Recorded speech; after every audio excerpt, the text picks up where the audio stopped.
Vážení, ak sa vám bude video páčiť, ak sa vám bude táto pásovka páčiť a taktiež si myslíte o tejto malinkej pásovke, že je fakt smart, ktorú viete všade založiť a všade vám vie slúžiť, hoci kde pôjdete, pôjde ona s vami.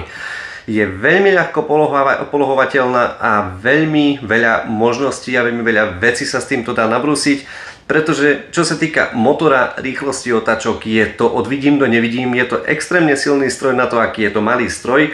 A tým, že prišlo to z Číny za 230 €, asi myslím osobne, že táto brúska osobne veľmi veľa ľuďom ešte môže poslúžiť, taktiež ako aj mne poslúži, ale ešte musím doladiť ku tejto brúske nejaké tie iné pásy na to, aby sme mohli ešte aj ostriť, nie iba len brúsiť a odoberať. Ale vážení, posúďte to sami vo videu a poďme na to. Sledujte, pozerajte, čo mi prišlo.